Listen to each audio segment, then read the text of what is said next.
This is MYTHICAST 125. We have no Father Time today, but we do have the wonderful, one and only old man Eric Goldstein. Hey, Mythicologians, how's everybody doing? Let me do one thing because I'm sitting. So I need to show you the shirt. Oh, very That sexy. significance of that shirt is this is the first shirt for Mythic Americans that I ever got. Oh, is that right? You didn't get the Mythic Yeah. Earth shirt first?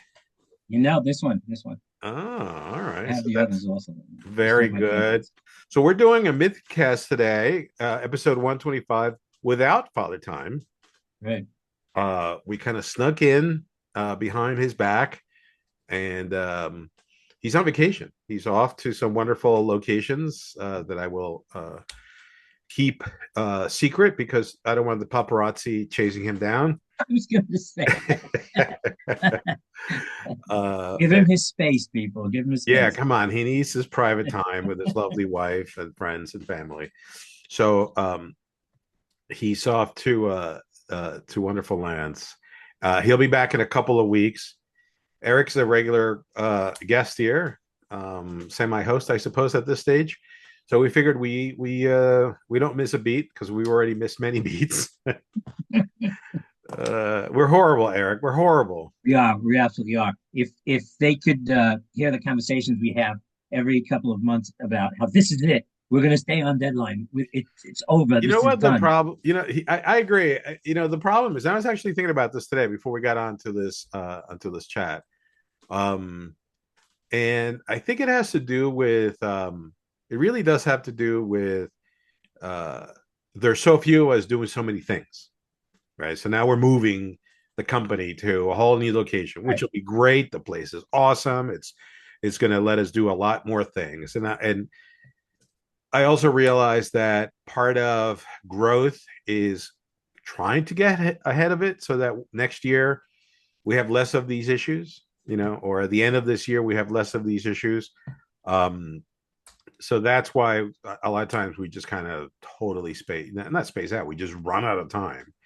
We recorded episode Mythicast 124 that went without a hitch, and then you and I did a recording which got gobbled up by some kind of internet monster. It's out in the ether somewhere. I'm not really sure where. Some cloud monster ate it. Uh, so I'm like, oh well, and there you go. So just anyway, so here we are. I Mythicast 125. Old man Eric.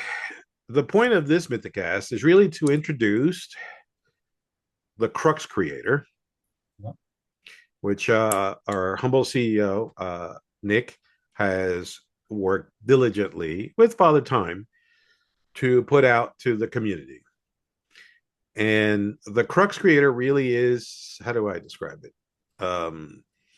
Kind of our stellar home base. It's out in the galaxy. It's for all the ships to park, sort of dock into, Yeah, and everything that's Mythic Earth will flow out of that yeah. location.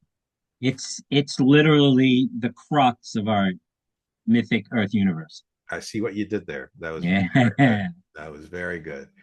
And so I think part of our goal here is um, to really take a look at how we're going to use it. Eric and I are being put in charge of content. We're failing miserably, Eric. Great job. Yay.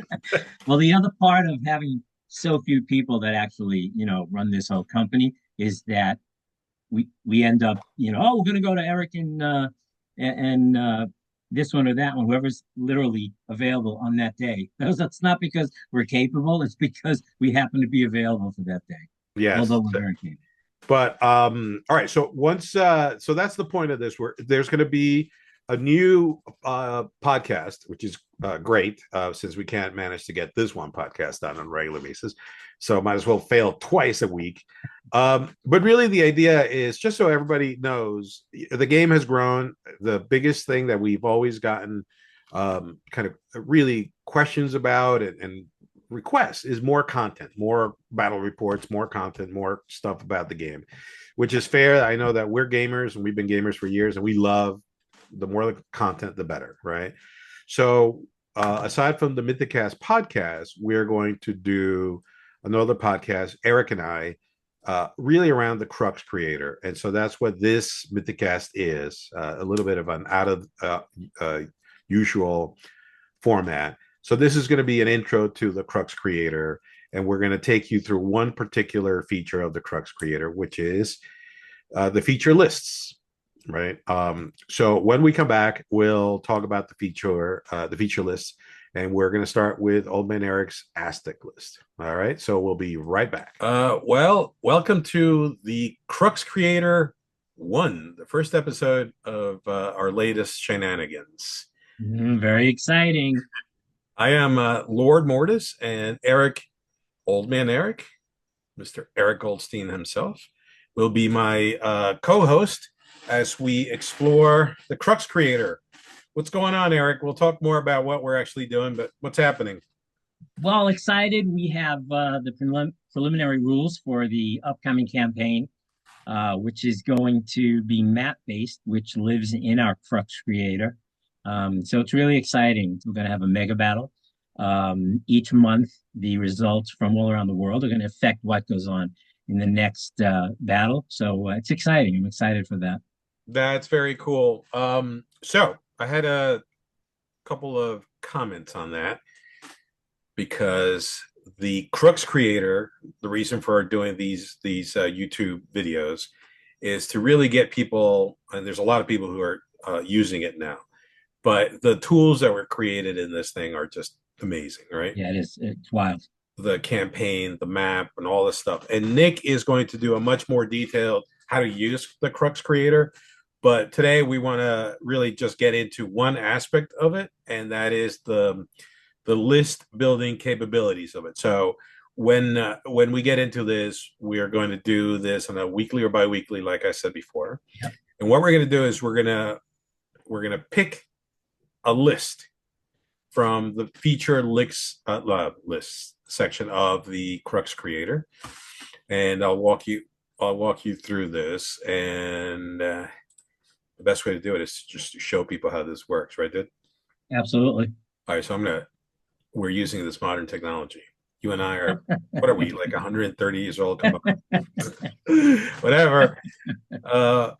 So Crux Creator it started out as our kind of a list builder, a simple force roster builder, and it's now expanded to just be a ton of stuff. So let's just launch into this so that everybody can see what it is that we're talking about. All right, so here's the Crux Creator, and you can find this on our website. Just go to the website, and you'll be able to find it right onto. If you go on the homepage on the website, you'll be able to see it right on the upper left-hand corner. See, there it is, Crux Creator. You click on that. That brings you to this, which is the Crux Creator. This is my dashboard, which is the command center, but this is what Eric and I would see. What you see yourself at home is going to be your dashboard, your list builder, the army lists, the feature lists, what we're going to be talking about here today, the awards. We're going to select lists, and people will be able to get awards and see their ranking. There's all kinds of stuff that we're going to be able to do on here, like regarding campaigns and all kinds of incredible rankings as we develop a bigger organized gaming community that's posting regularly, right, Eric? Absolutely. It's also available. There's a link on our Discord in the announcements channel. So you can, if you're on the Discord, you can go straight there and hook up that way. So like I said, I'm not going to get too much into the bells and whistles because I know Nick is doing a how to use video that's going to be much more detail oriented than what I can do here. Just briefly, there's a unit library with every single unit in the game that you can search by name. The rulebook, the entire rulebook, the printed rulebook is on here. It's super searchable, so you can go on here and literally put in a keyword, talents or whatever it is, and it'll bring up whenever talents is mentioned in any of the rules. There's a glossary of rules. You can print all the cards, all the things that you need to play the game, all the blessings or the magic spells in tarot-sized cards. But what we're, by the way, and there's scenarios here. So all of the scenarios new scenarios and the existing scenarios will be added here, so you'll be able to follow this on your phone. The phone version of this is pretty cool. The one that I'm going to give you a tease on is there's going to be a world map that allows for people to participate and play in the various kingdoms.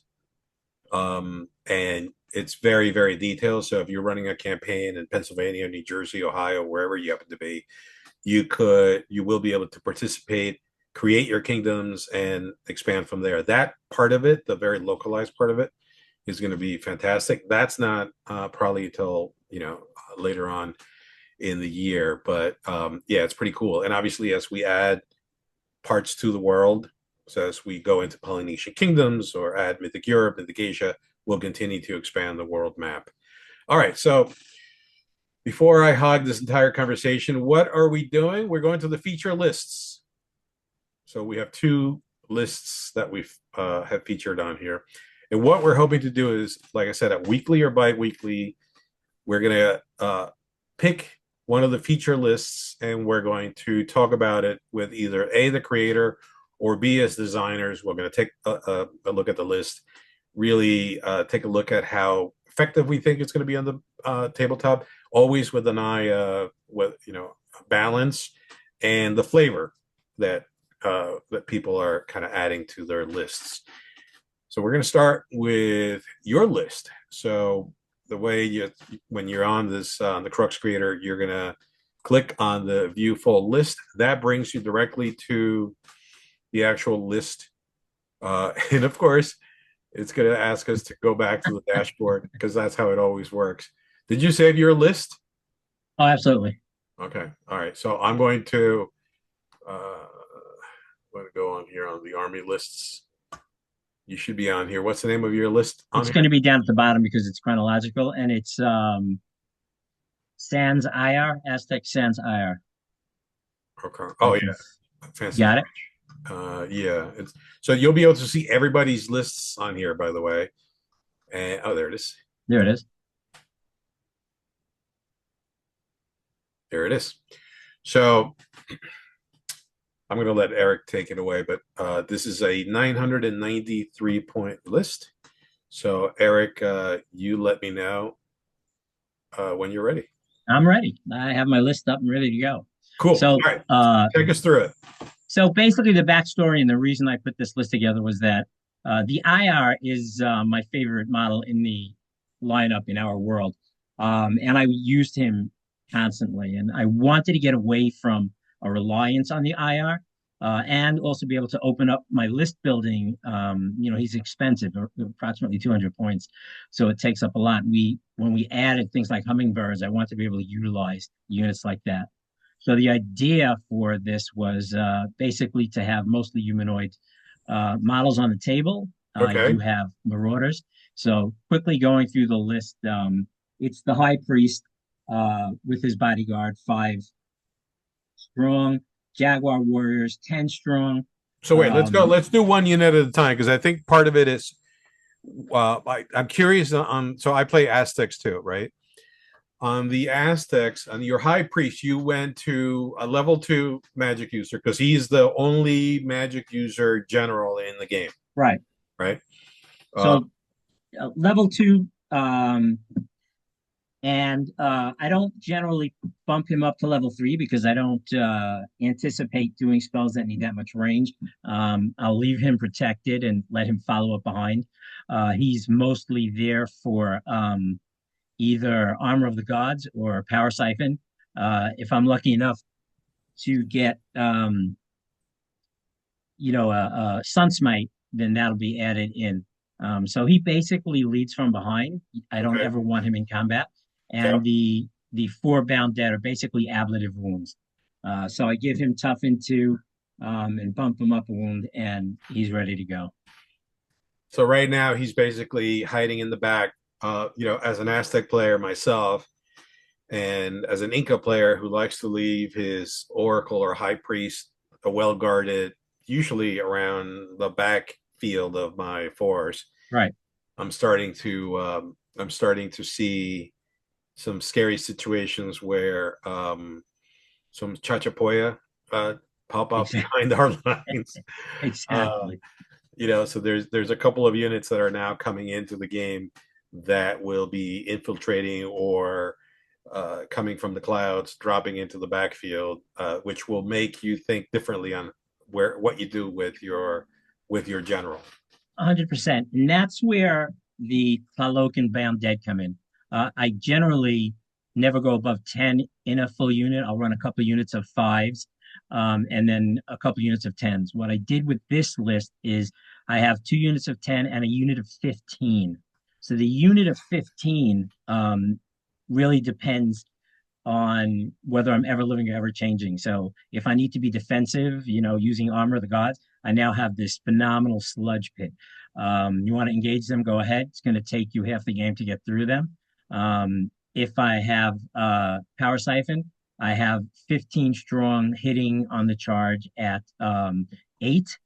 So that makes them pretty formidable. In an issue where we have Chachapoya coming in from behind, if I know I'm playing Chachapoya, they'll screen the priest from behind. And in the front, I can have the Marauders. So they're a versatile unit, hard to get through. And then I have 2 10 strong Bound Dead, which again are screens. But if I need them to hit hard, if I have Power Siphon, they'll do that. If not, again, they're great for territorial control. 10 guys that aren't going anywhere and that you have to get 15 pins on to completely pop. Um, They're really I'm going to annoying. be Oh my God, they're so annoying. It's right. amazing. I mean, Well, 15 of them is terrifying, by the way. and I'll only do one. I've seen lists out there with several units like that, and it really is. It's hard to deal with, and I want them to be the foundation of the army. I do not want them to be the entire army. Right. So that's the role they play. And besides the fact that I love any kind of bound dead, undead zombies. Yes, you and I share a passion for undead, zombies, and all kinds of creepy things that crawl in the night. So that those 3 units, that's what is that? 35 bound dead, right? So Right. 3 units, 2 of 10, 1 of 15.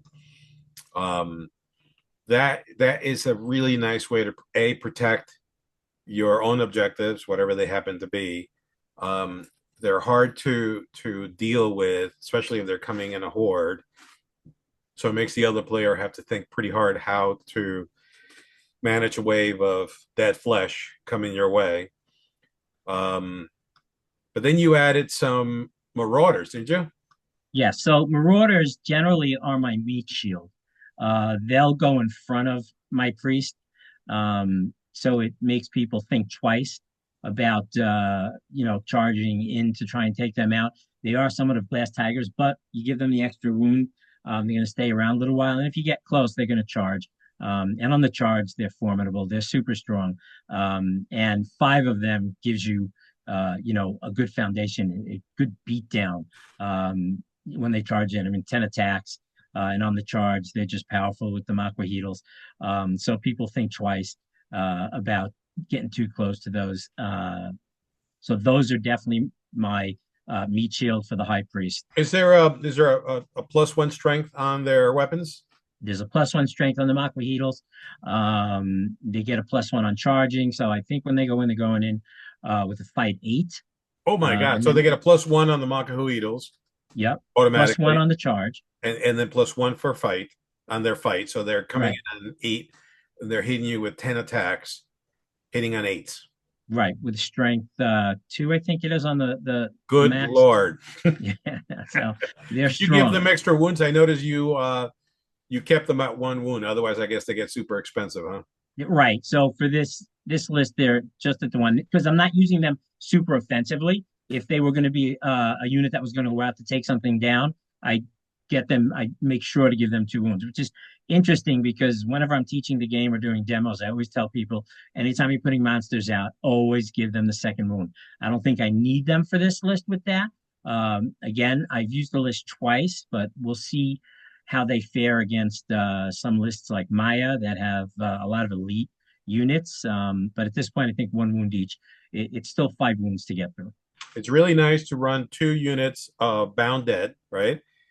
and then the Marauders a little back behind the two units, in between both of them. Yeah, And whatever the bound dead stick in the mud, the Marauders follow up because you can put in the two units into 100%. combat and just mop up whatever happens to be there. Absolutely. Yeah, absolutely. I think a lot of people, especially with Aztecs, rush them into combat too quickly, Yep.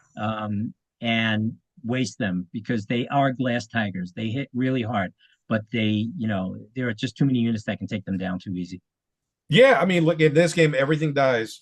Everything dies. Don't get too attached to the models, but they are phenomenal. I don't want to say shock troops because shock troops are going to be a little more durable. They're phenomenal at coming in around a flank, around the side when the enemy is engaged with your bound dead. And believe me, I've experienced this from being on the receiving end as an Aztec, and you're stuck and you just want to get rid of those bound and you know the Marauders are coming, and then they come in and they hit you, and whatever they're fighting, they're pretty much gonna bring it down. So it's a nice With tactic. that first strike, they're taking you down. Yeah, yeah. I mean, exactly. It's pretty nice. It's similar in the way to the way I use my Supai Ravagers, especially with the hit and run. Yeah, I love Marauders. I think they're great. Anyway, keep going. So I don't know where we are on the list, but so we got down to hummingbirds here. So we can talk about them. So hummingbirds, for me, are my objective uh, guys. So they're so fast.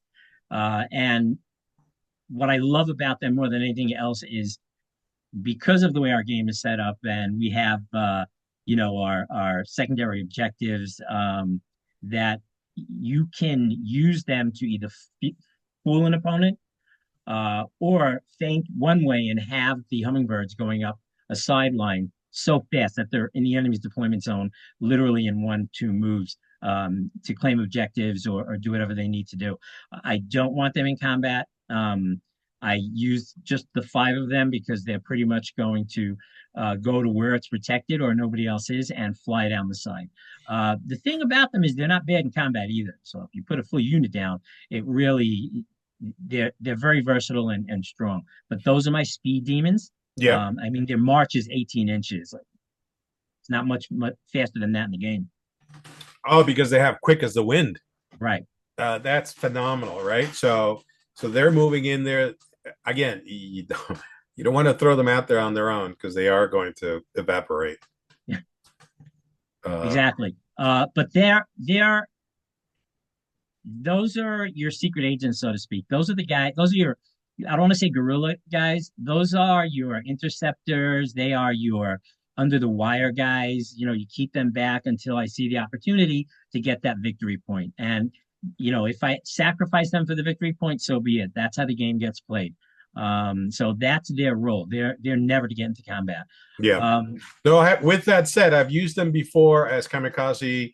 Oh boy, my high priest is going to get charged, or and I have the opportunity. I keep them around. Well, they have Maquahitos. Right. Yeah, in case they need to survive, right? They need to not survive, help someone survive, right? Yeah. Get in the way, go die, and then at least it gives the high priest a chance to, get away. Yeah, hightail it out. Yeah. It's now I don't know if we passed. Yeah, we did. We're gonna go back. So we did the hummingbirds. The Marauders, your intention is to have them work with the bound dead, right? Bound dead and protect the priest. Yep. So then you have we have the Jaguar Warriors. You have a unit of 10. So Jaguar Warriors. This is one of my favorite units in the game. I love Jaguar Warriors. The thing that I think people have to understand about Jaguar Warriors is that don't commit them early. They are your guerrillas. Those are the shock troops. Their first charge in the game with Fierce is something to behold. They will take down everything they come across. But it's that first charge. Yeah. They're great for counterattack. I'll put them on alert and let them sit. And as soon as the opportunity arises, they'll jump, interrupt the charge, get the bonus, take it away from the enemy, and they just wreck things that first charge. So they get to re-roll all their misses on that first charge. So they're phenomenal. But to me, don't commit them early. Sometimes I don't get them into combat till the third or fourth turn. Oh, really? Yeah, because people that know the game worry about them, and I'll put them and start moving them around, and they have to worry about where they're going to come in. Yeah. And if they commit a good unit to try and taking them out, I'll distract and try to charge in, or just wait, and then just the shock troops go in when I need them to really take a big target down. Yeah, these So guys together with the Marauders in combo also supremely disgusting. yeah, Um, Aztecs are a very symbiotic army. Everything really depends on everything else. It's a little different than armies that have those elite warriors. The Aztec elite warriors are jaguars, marauders, monsters, but they're very symbiotic. Things have to rely on each other, especially the magic user, which is yeah, one of the things I love about the army. agreed. And so do you as far as I mean, the Aztecs have three magic users that they can choose, right? So you can run a list with the High Priest, your general, Spider Sisters, and you can Quetz. have a Quetzalcoatl. So we have one more unit to go over, but this is where I'm going with this. So I wanted to do this list, and once I play around with this, I actually want to do a magic list which has all three magic users, and to see how that works, because obviously Aztecs are the magic army, and I'd love to see. I think Spider Sister is one of the most underutilized units in the game. 50 points. You've Is that got a what it is? magic 50 user. points. You're right. Yeah, you're right. Yeah, it's almost a no-brainer. So it's something that I do want to start using Magic Sisters. That's Sun Smite and Yeah. 50 points down the other side of the board. And if they get taken out, it's 50 points. Oops. There's somebody on Discord. I don't remember his handle yet. He just joined. I think he's UK based, and he painted an Aztec army that looks fantastic. Did you see those Spider Sisters? Yeah, absolutely beautiful. Gorgeous, gorgeous, gorgeous Absolutely. stuff. And he wasn't even happy with them. And I'm looking at these things going, these are gorgeous. I'm The like, the no, no, bases. you just be quiet. They're awesome. They're awesome. uh, so Eagle Warriors. Now, curious, and it's just a question. Obviously, you're running two units. Uh, five is your core. It's your base unit size, right? Yes. You ever run them? 6, 7 models a unit. I don't. I thought about it, but I run them with slings. Okay. So I get them into position, and then with focused fire, they're shooting 10 shots. It's disgusting. So that's 10 slingshots that basically have a 20-inch range. So I don't really see the need for it. I think the way I approach the games is probably that I use less range than I should. Range is huge in our game, but because of the slings, it allows me to do that. I'll probably experiment somewhere down the line, or anybody watching, throw in your opinions on it. If I'd be better off with 7 and 7, or unit of 10. Although I don't like to put all my eagles in one basket. I was going to say eggs, but that would have been too Unhatched much of a pun. eggs. So let me. But I don't think that's. I don't think that's a bad thing because your list is pretty balanced. So when we talk about balanced lists, you have two units of. You really have three ranged units, right? You have your IR, and you have your two Eagle Warrior units. You have three anvils, which is your undead units. Right. I don't use an IR in this list. This is not. This is Sans IR, Right. This right? is the Sans IR. So you have two units of shooters, three anvils to hold up the enemy, and then you have your hammers. Really, are your Jaguar warriors and your marauders, Right. right? So you have to rely on them to sweep up or mop up anything that's troublesome. Right. The whole purpose for the Eagle Warriors really is not to inflict um, immortalities or casualties, which is fine. It'd be great if they kill, but Well, I with want to 10 get the shots pins apiece, in. they will kill things. Yes, yeah, Yeah, absolutely. But I want those pins, yeah, which to me, that's the most important part of the ranged attacks. Of course, you want to kill things, but once you start getting those pins into the enemy, that's when you're disrupting the plans and whatever actions they can take. So 10 shots from two different units starting to inflict pins can really hurt. yeah. And again, sneaking in Eagle Warriors in between your bound dead, protecting them that way is pretty Right. nice. They're great at applying pressure, putting in pins, let the Jaguar Warriors come in. I've actually seen hummingbirds used almost like guided missiles. So you pin with your shooting units, and then you throw in the hummingbird warriors to kind of mop up stuff because they're not going to survive if there's too many models that Right. you're fighting against. But if you go up against something that's, it's got a bunch of pins on it, and you have five guys with Mako Huitos, and they have that reach, that's the other thing. That 18 inches It's march huge. is enormous. It's Um, huge. they are, The I think the thing with the way I look at it as this list, but usually the Aztec army in general is that they're inexorable. They just move forward, slow but steady. The same way they deal with combat. I've been in combat where I might be on the losing end, and then the opponent starts to realize, oh my God, I can't get out of this. you're stuck. You're gonna And die. I Join used the to have dead. right, and I used to have a friend who used to say, "Don't worry, kill him. I'll just make more," which is the other side of this. So you always Yeah. have that magic and to be able just to bring a couple more into the unit just to make things worse for the enemies. That's what they're inexorable. They just don't go away. Yeah. No, they are zombies, right? They just come Right. your way and they're not going to go anywhere. And again, you have enough of them, which where it's pretty damn scary. The Aztecs are getting a new unit this year, so it's I believe that has gone to the design. Well, the unit's approved, and it's going to the sculptors now, and it's going to be a cavalry unit, a shock troop cavalry unit, Yeah, which is freaking awesome. it is. The whole idea behind them is great, but Yeah, they'll have to yeah, wait for that. yeah. We'll have to wait, but that's off to the designers, and I think it's going to bring in yet another element to the Aztec Force because I've been really looking at honestly in from the beginning because they're the one of the first two forces. Um, they've always been close to my heart because of the undead, right? So I used to play vampire counts. That's where my nickname Same, Mortis same comes here. from. So I played years and years and years of vampire counts way back in the '90s when you and I were playing Warhammer Fantasy in GTS in Baltimore of all places. Um, That's right. yeah, the Bound Dead are just great for that. They're just great. They're so versatile and they do so many things. But with the cavalry unit coming up, it's just going to give them even more punch, which makes the Bound Dead. Because you're right, you said something absolutely 100% correct.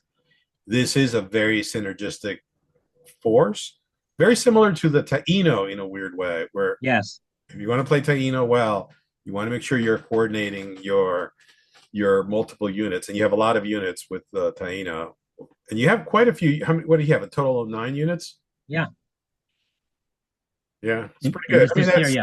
9 to 11 units is typical, right? Right. So that's a good amount of unit activation dice.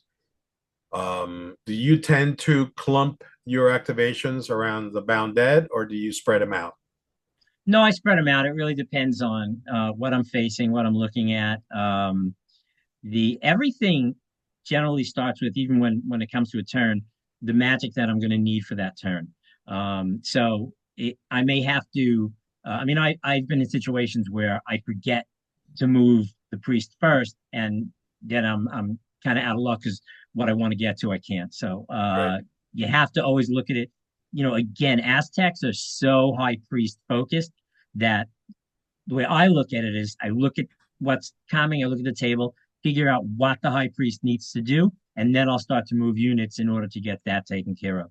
You can't take focus off of that high priest.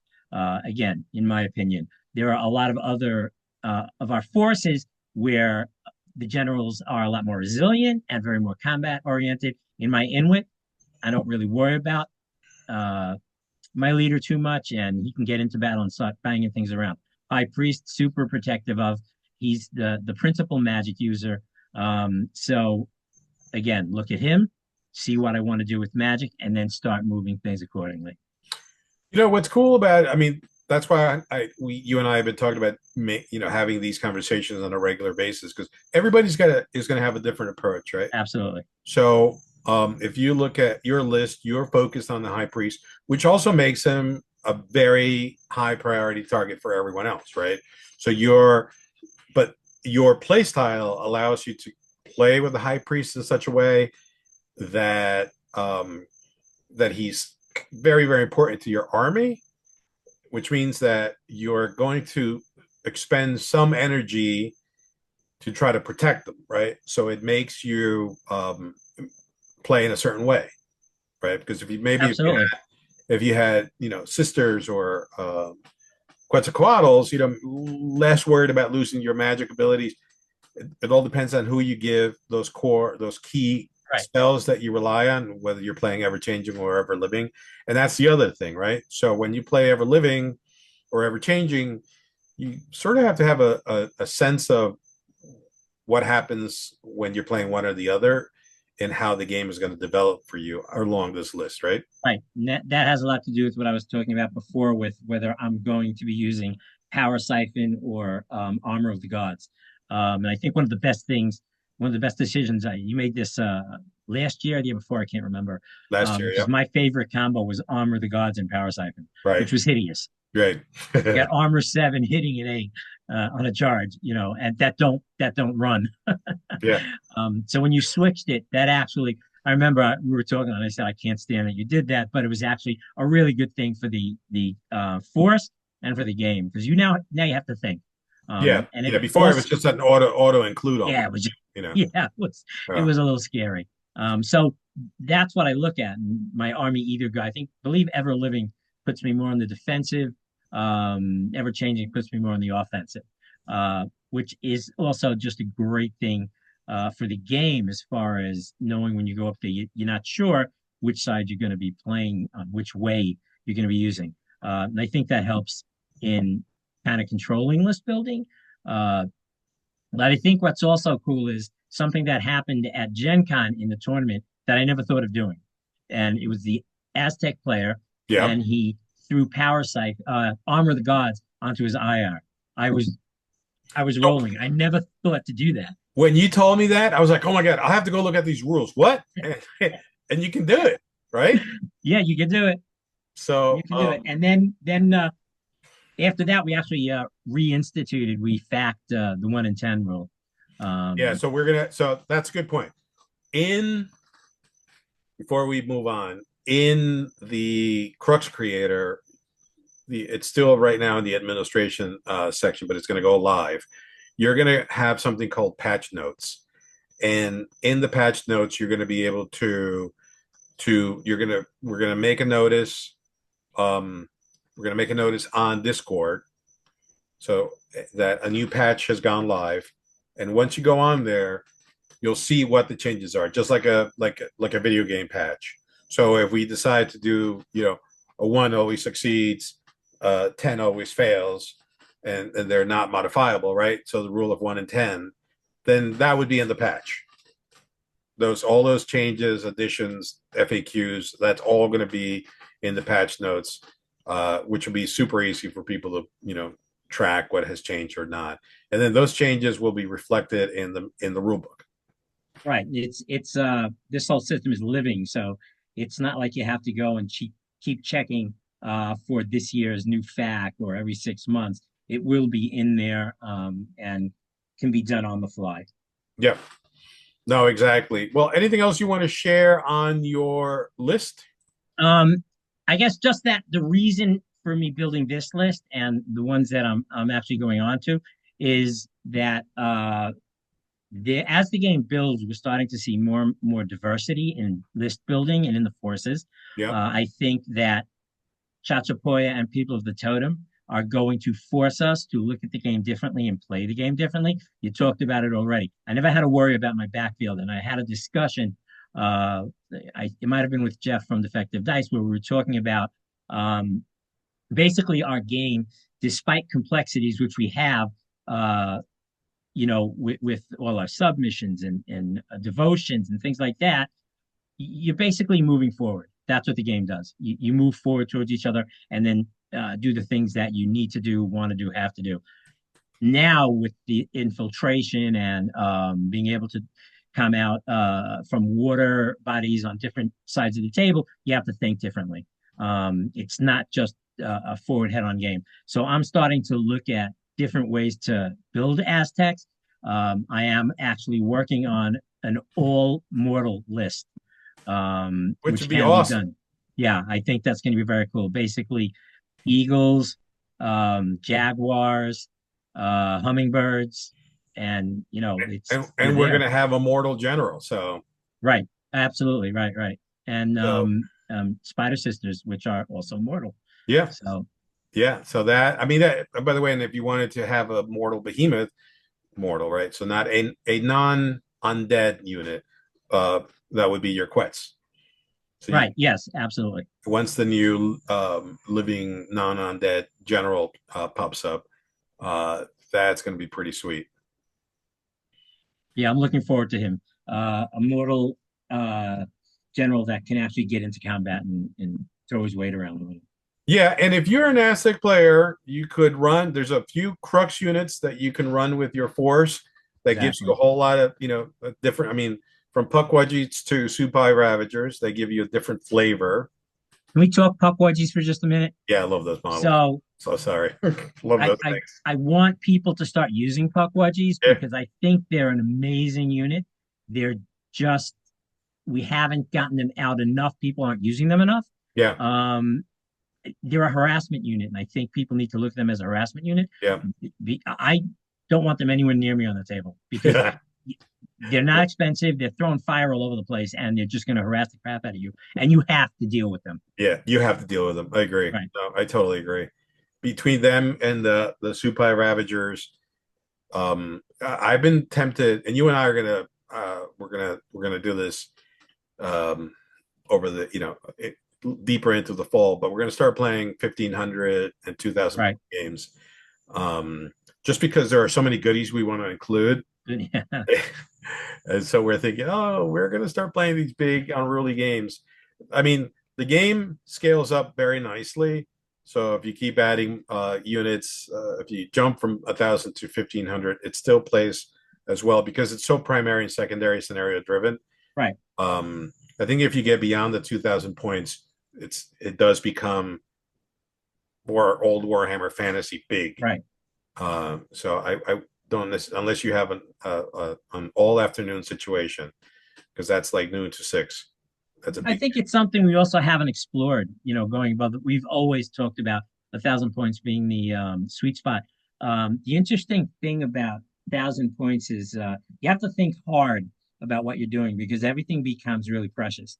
Nothing is really expendable. And sometimes it's nice to have enough models on the table where you can just run around, beat something up, and if you lose the unit, you lose them, and you still have game to play.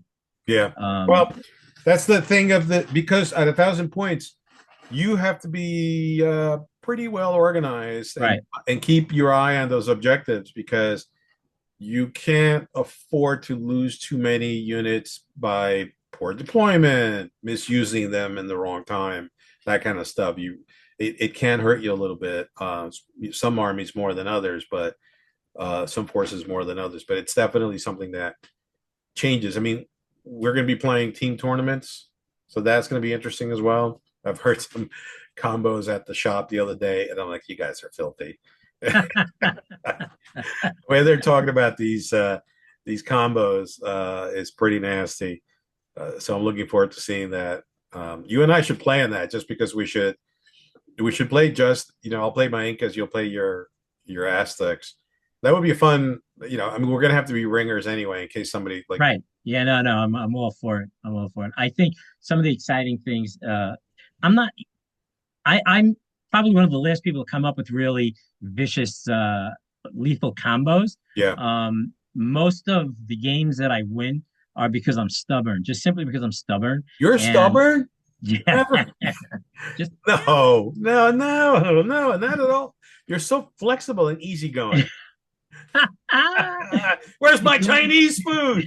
I'll never forget that. Someday we'll tell you a story, but it's basically we ordered Chinese at Gen Con, and the dude got lost. The poor man didn't understand where he was. I don't even think he realized he was in Indianapolis. And Eric was so hungry and so pissed off. You went into such a rage.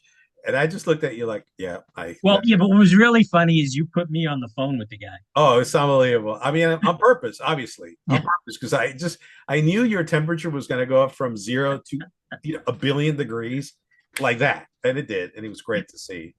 Anyway, so I'm no, glad I was able to entertain you. yes, it was great. But yeah.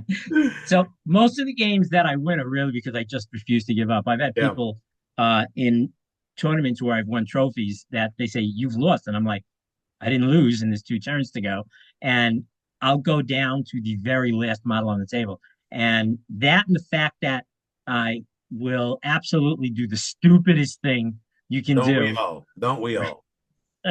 but sometimes it works. Yeah, yeah. I have I a couple of times that I've made some boneheaded moves is where I commit someone into something that they had no business charging a bunch of nobles for the Maya. I'm like, what was I thinking? Was I there must have been some thought in my head that I'm like, yeah, I'm gonna send these Cusco warriors into those. Like, what was it? Like just a suicide pact? I'm not sure what that was. And they just get smoked right to a man. Yeah, Uh, but sometimes it works, and that yeah, that's the thing. My philosophy with list building, because I was a Dark Eldar and then Drukhari player, was always numbers against the strong and strong against the weak. And that's always how I played my Dark Eldar. That is somewhat how I play uh, with our game. So you're sending Bound Dead in, tie up the strong models on the other side of the table because they got to wade through this stuff and they're wasting their time while your strong models are going and taking care of the weaker aspects of that army. those are bully tactics, buddy. They are. Well, Yeah. I'm married for over 40 Yeah. years. Send the I've strong been to beat bullied up into on the the ground. weak, and their strength in numbers. Right. Yeah, it works, dude. On the tabletop, it Yeah. works every time. Um, all right. Well, look, is there anything else you want to add to this? I mean, I think for us, this is our first one, so forgive. It's a little clunky. We are going to, we'll as we move along, we're gonna if there are any previews for the new models, like for these guys, I don't have the previews for the new Aztec unit. Yeah. I can just tell you that they're going to be mounted, and we're going to have a living general. And that's going to be this year that we're going to be releasing those models.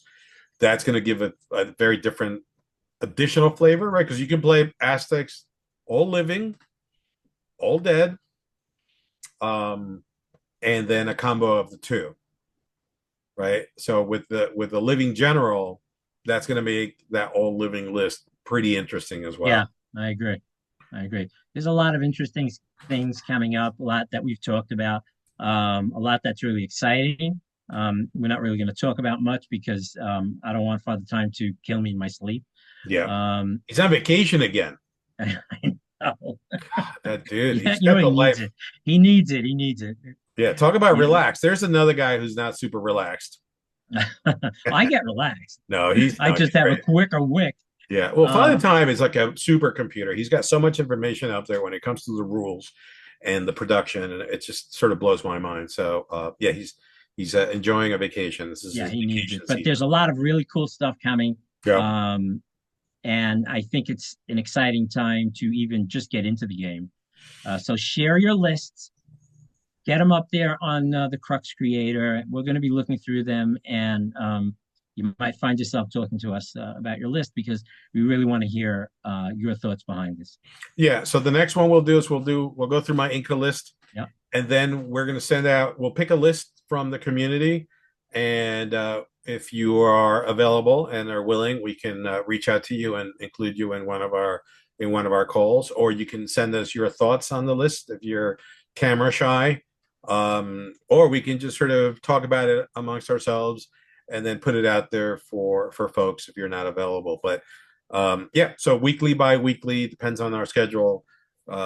Next up will be the Incas. Just as a reminder, the Aztecs are going to get a new mounted shock troop unit, and the tribal nations are going to get new units. And of course, we are still committed to bringing out Red and his retinue as well. Even though Father Time keeps yelling at me, and I'm like, I don't care. Red is coming. Red is coming. All right. Well, thanks everybody for watching. And this was our first episode of the Crux Creator. I will post this on the YouTuber. Make sure to like us on YouTube. If you're not on Discord, make sure to join the Discord channel, and then look up the MYTHICAST as well, wherever you listen to fine podcasts. And other than that, make sure you like us on everything that you listen to us on. All right, guys, we'll see you on Discord, on Facebook, and in the studio.